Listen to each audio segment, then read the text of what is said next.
बिस्मिल्लाहिर्रहमानिर्रहीम।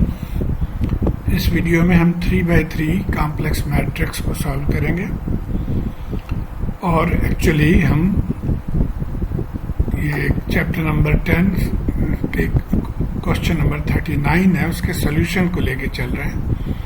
तो ये देखिए हमारे पास ये 3x3 मैट्रिक्स है जो कि इम्पीडेंस को शो कर रहा है। उसके बाद यहाँ पे ये हमारे पास ये करंट आ गए और ये वोल्टेजेस हैं। तो यहाँ से हम करंट मालूम करेंगे और सिर्फ एक करंट I1 मालूम करेंगे, जस्ट टू आपको आइडिया देने के लिए किस तरह से कैलकुलेटर की मदद से इसको सॉल्व किया जाता है।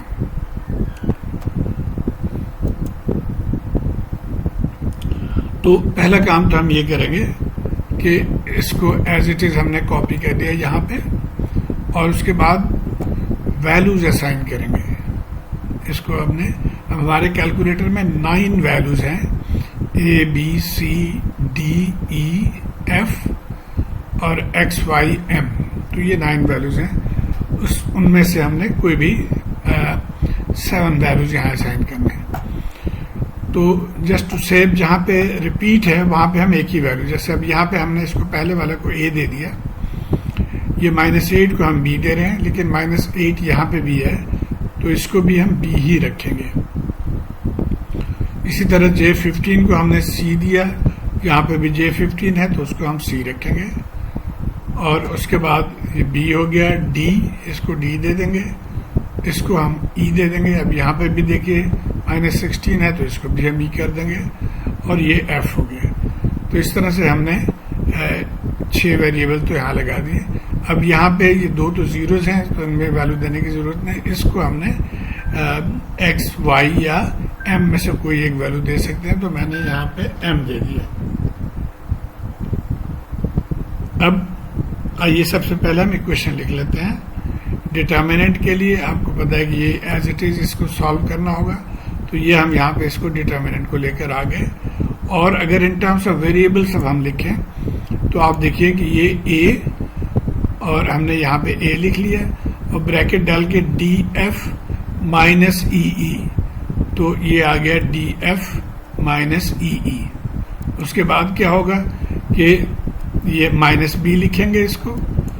आप चाहे तो यहाँ से भी जा सकते हैं, मैं चूंकि इस तरफ से यूज्ड हूँ तो इसको मैं लिखूंगा -B, तो -B लिख लिया।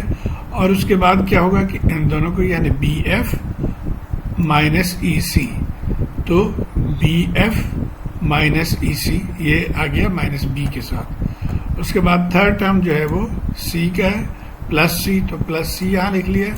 और उसके बाद इन दोनों को अब हम लेंगे BE माइनस DC, तो BE माइनस DC, तो ये हमारा डेल्टा आ गया। अब चूंकि हम I1 करंट मालूम कर रहे हैं तो आपको याद होगा कि फर्स्ट कॉलम को रिप्लेस करते हैं I1 के लिए, यानी डेल्टा 1 मालूम करने के लिए फर्स्ट कॉलम को हमने रिप्लेस कर दिया with the value of voltage. ये जो वोल्टेज वैल्यू है तो ये हमने रिप्लेस कर दिया।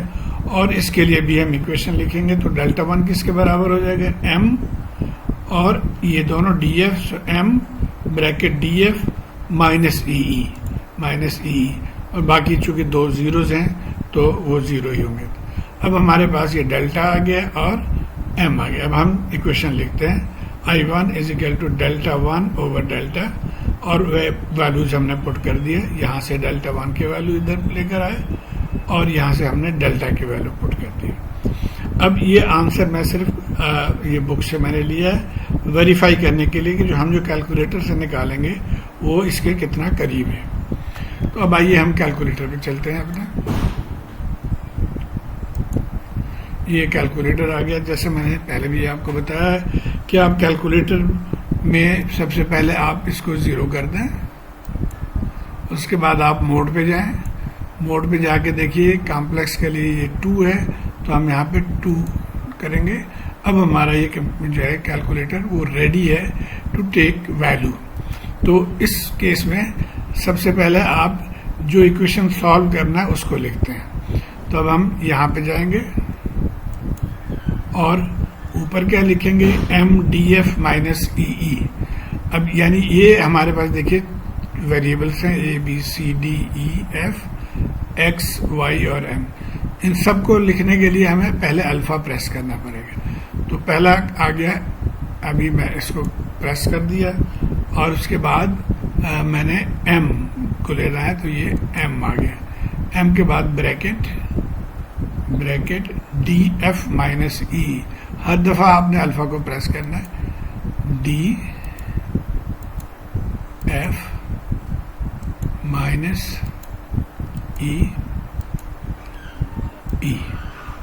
Bracket close.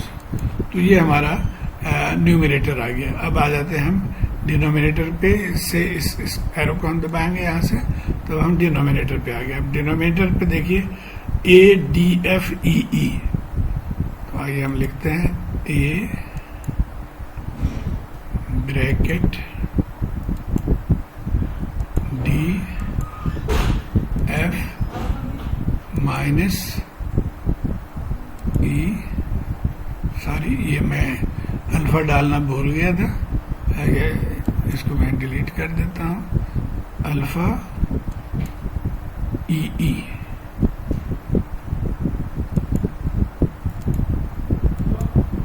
Bracket close minus B F E C minus B bracket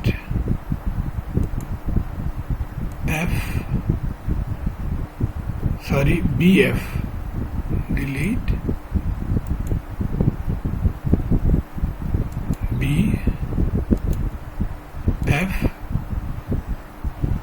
minus E सी,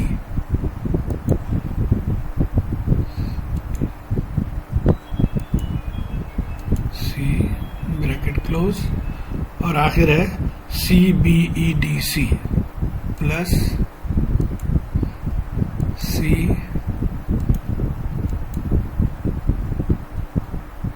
B E minus D C bracket close. अब हम ये कैलकुलेट बटन को दबाएंगे। ये कैलकुलेट बटन हमने दबाया। अब ये हमसे वैल्यूज पूछ रहा है कि जी m कितना है और बाकी तमाम वैल्यू जो है वो पुट करने हैं। तो आइए अब हम m की वैल्यू एंटर करते हैं यहाँ पे। यहाँ देखिए इट इज 12 एंगल 64, तो ये मैंने यहाँ से लिख दिया 12 एंगल के लिए। आप देखिए यहाँ पे ये एंगल साइन है, इसके लिए हमें शिफ्ट प्रेस करना पड़ेगा। शिफ्ट, ये माइनस साइन, एंगल साइन आ गया 64 और इसको एंटर कर दिया इक्वल। अब डी पूछ रहा है, डी कितना है हमारे यहाँ पे 8 माइनस 9j। ये जो शो हो रहा है ये पुराना है, इसको आप भूल जाए, इग्नोर कर दें। तो डी 8 माइनस 9j, तो 8 माइनस 9i, ये हो गया। अब पूछ रहा है एफ देख लेते हैं 10 प्लस जे, 10 प्लस जे की जगह पे हम आई लिखते हैं, इंजीनियरिंग को दबाते हैं तो आई आ गया इक्वल ई है माइनस 16j या माइनस 16i, तो माइनस 16i, ये हो गया। ए है 28 minus 15i, so 28 minus 15i, इसको भी एंटर कर दें। B minus 8 enter. C J 15 या 15j 15i, ये आंसर आ गया। अब ये हमें सही नज़र नहीं आ रहा है, हम यहाँ SD बटन को प्रेस करेंगे। आपके कैलकुलेटर में हो सकता है 2 मरतबा आपको करना पड़े। तो अब ये देखिए माइनस 0.127, ये हमारे यहाँ पे है माइनस 0.128, ये 12799, तो 127 हो गया, और प्लस 0.359i, तो प्लस 0.359 ये आ गया आंसर हमारा रेक्टेंगुलर फॉर्म में। अगर आप इसको पोलर में देखना चाह रहे हैं तो पोलर के लिए हमें ये कॉम्प्लेक्स बटन को प्रेस करना होता है। ये ऊपर कॉम्प्लेक्स लिखा हुआ और इसके लिए शिफ्ट को पहले प्रेस करेंगे तो ये शिफ्ट कॉम्प्लेक्स। अब यहाँ पे पूछ रहा है कि आप क्या चाह रहे हैं, आप इसको पोलर में करना चाह रहे हैं, रेक्टेंगुलर में करना चाह रहे हैं, आर्गुमेंट लेना चाह रहे हैं, कॉन्जुगेट लेना चाह रहे हैं। तो हमने पोलर में जाना है इसलिए हम यहाँ पे 3 लिख देंगे। अब ये आंसर तो हम इसको इक्वल साइन कर रहे हैं। अब ये फिर उसी तरह से आ रहा है स्ट्रेच होके तो हम SD को दबा देंगे एक दफ़ा। अब ये देखिए 0.381 सो 0.3814 और एंगल 109 एंगल 109.6 तो एग्जैक्टली यही आंसर आ गया। तो उम्मीद है आप इसको सॉल्व कर लेंगे। अगर कहीं पे आपको गलती हो तो आप इसमें दोबारा वापस जा सकते हैं। मसलन ये मैं कैलकुलेट दबाता हूँ, इसको मैं क्लियर कर लेता हूँ और फिर मैं जाता हूँ कैलकुलेट में, तो नहीं ये नहीं हो रहा है। चलें बहरहाल हम ये आपको दोबारा वो फॉर्मूला लिखना पड़ेगा और उसके बाद वैल्यूज जो है ना वो उसी तरह से आप पुट करेंगे। अभी एक चीज़ और भी मैं इसी जाते जाते आप बता, फर्ज करें आपने सिर्फ ये डिटर्मिनेंट ही मालूम करना है तो उसके लिए हम क्या लिखेंगे, ये फॉर्मूला लिख देंगे। वैल्यूज हमारे ऑलरेडी एंटर है यहाँ पे, तो आइए इन फॉर्मूलाज को हम दोबारा लिखते हैं just to find the determinant. तो अब मैं इसको लिखूंगा क्या है, ए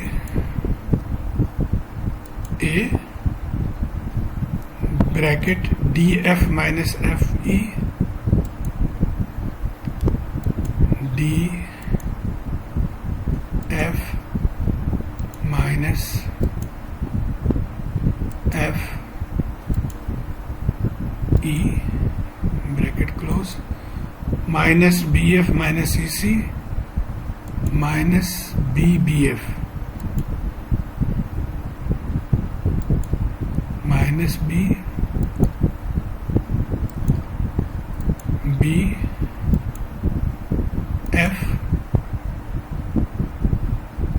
minus EC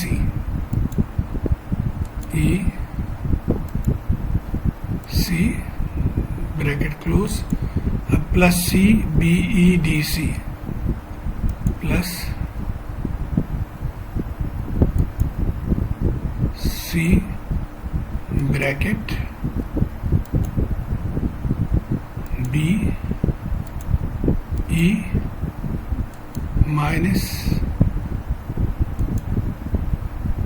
DC bracket close.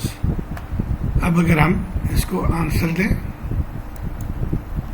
तो ये आंसर आ गया 534 माइनस 100। तो ये सिर्फ डिटर्मिनेंट की वैल्यू अगर आप मालूम करना चाहें तो आप इस तरह से मालूम करते हैं। ये वैल्यूज चूँकि ऑलरेडी इसके मेमोरी में एंटर्ड है तो इसलिए ये डायरेक्ट अभी कैलकुलेट कर देगा।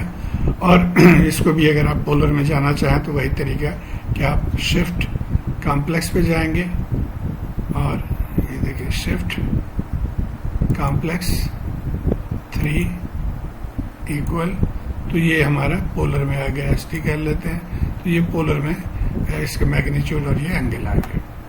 तो उम्मीद है आप समझ गए होंगे किस तरह से 3x3 मैट्रिक्स को with the help of calculator solve करते हैं, कॉम्प्लेक्स मैट्रिक्स। शुक्रिया।